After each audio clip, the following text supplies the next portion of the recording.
నంద్యాల జిల్లా బనగానపల్లి నియోజకవర్గంలోని కొలిమిగుండ్ల మండలంలో కూటమి ప్రభుత్వం 2 ఏళ్లు పూర్తి చేసుకున్న సందర్భంగా టీడీపీ నాయకులు సంబరాలు నిర్వహించారు. స్థానిక టీడీపీ కార్యాలయంలో మండల అధ్యక్షులు మూలే రామేశ్వరరెడ్డి ఆధ్వర్యంలో కేక్ కట్ చేసి వేడుకలు జరుపుకున్నారు. ఈ సందర్భంగా నాయకులు మాట్లాడుతూ రాష్ట్ర అభివృద్ధి, సంక్షేమ కార్యక్రమాల అమలులో కూటమి ప్రభుత్వం ముందుకు సాగుతోందన్నారు. ఒక సంవత్సరం తర్వాత, రెండో సంవత్సరం తర్వాత, మూడో సంవత్సరం తర్వాత, నాలుగో సంవత్సరం తర్వాత, ఐదో సంవత్సరంలోకి ఎంటర్ అయిన తర్వాత 6 నెలలు ఎలక్షన్ ఉన్నాయనగా ఇంకా 3 నెలలు ఎలక్షన్ ఉన్నప్పుడు కానీ నెలకు ఎలక్షన్ ఉన్నప్పుడు కానీ అందరూ కలిసి మనతో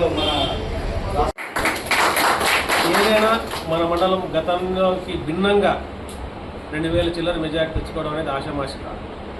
ఎందుకంటే ఈరోజు కూడా చూసినాం మనం వైసీపీ కార్యకర్తలు సుమారుగా 40 వెహికల్ వచ్చినాయని ఇప్పుడే హుసేన్ చెప్తున్నాడు.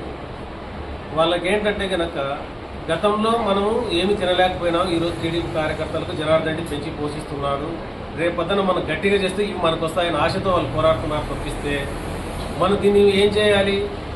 అవకాశం వాళ్ళకి ఇవ్వకూడదు. మనం ఆశ కూడా కొంత లిమిట్స్ పెట్టుకోవాలి. మనం మనకి ఏమీ లేనప్పుడు కూడా ఒక స్థాయిలోకి ఈరోజు జనార్దన్ అన్న దయ వల్ల మనం ఎంతో కొంత టిఫిన్ చేస్తున్నాం, భోజనం చేస్తున్నాం, ఇంకా ఫుల్ ఒకరిని నిందించుకోవడం కరెక్ట్ కాదు.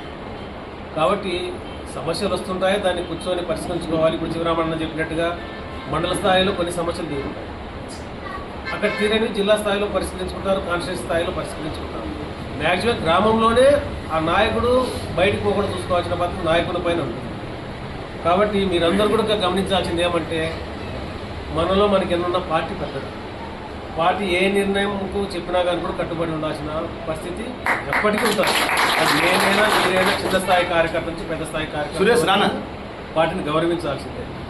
కనీసం మీకు ఇంత స్వేచ్ఛ ఇచ్చి మేము మాట్లాడిస్తున్నాము. మేము ట్రైనింగ్కి వెళ్ళినప్పుడు మాకు బయట చెప్పేవాళ్ళు ఉత్సవం జనార్దన్ అన్నకి ఈరోజు ఏదైనా జరిగితే కనుక కొలింగుల మండలాన్ని తన కిందకే పెట్టుకోవాలనే ఆలోచన చేస్తున్న వ్యక్తి జనార్దన్. కాబట్టి నేను కూడా 40 సంవత్సరాల నుంచి రాజకీయాల్లో ఉన్నాను. నా వయసు 56 అయినా కానీ 55 అయినా కానీ కూడా 18 నుంచి రాజకీయాలు యాక్టివ్. ఓటకు 7 తినగతులు ఓటు వేసేసినాం. అదే సందర్భాలు కూడా గ్లోబల్ కూర్చొని అసలు నుంచి కూడా మనం త్రిభుజం కావాలంటున్నారు. మంచి ఆలోచనే. నారాయణ రెడ్డి గారు బాగా మాట్లాడి 2 మాటలు మాట్లాడినా కనుక ఇదంతా కూడా మనం గిఫ్ట్గా తీసుకెళ్లి జనార్దన్ రెడ్డికి ఇవ్వాల్సిందిగా కోరుకోవచ్చు. ఇప్పుడు ఫ్యాక్టరీలో కూడా తొందరలో మనం 2 ఫ్యాక్టరీలు 1-2 నెలల్లో ముందరకు వచ్చే పరిస్థితి ఉంది. దీనిపైన కూడా జాబుల పైన కూడా కన్నా చాలా సీరియస్గా ప్రయత్నం చేస్తున్నారు. ఈ రోజు నుంచి మీ గ్రామాలలో ఎవరన్నా ఉంటే కనుక పర్మనెంట్ జాబ్ మీద పెద్ద ఆశ పెట్టుకోవాలని కానీ డిప్లొమా కానీ ఐటీఐ కానీ ఎనీ ఉన్నా కానీ మన ఆఫీస్ కానీ పంపించండి. వీలైనంత వరకు ఒక 50 మంది ఈ 1-2 నెలల్లో మీకు కంప్లీట్ చేస్తాం. ఈ ఐటీ పర్మనెంట్ అయితే కనుక ఒక 20 వరకు మాత్రమే మనకు అవకాశం ఉంది. అది కూడా 2 monthsలో కంప్లీట్ చేస్తామని చెప్పేసి తెలియజేసుకుంటే ఇదంతా కూడా మినిస్టర్ గారి దగ్గర జరిగిన సంభాషణ మీకు ముందే తెలియజేస్తున్నాం. కాబట్టి మీరు ఎక్కడ కూడా అపోహలకు కానీ అపార్థాలకు కానీ దారి తీయకోకుండా చాలా మందికి ఉంది, అరే మన ప్రభుత్వం 2 సంవత్సరాలకు జాబ్ ఇప్పించుకోలేకపోయింది. మీకన్నా కూడా మాకు కసిగా ఉంది, కాంటాక్ట్ లేకపోయినా పర్వాలేదు, కానీ జాబ్ ఇస్తే 30 సంవత్సరాల లైఫ్ ఆ పిల్లలకు ఉంటుంది తెలియజేసుకుంటూ ఈ అవకాశం ఇచ్చి మీ గ్రామస్తులందరికీ మరోసారి అవసరం.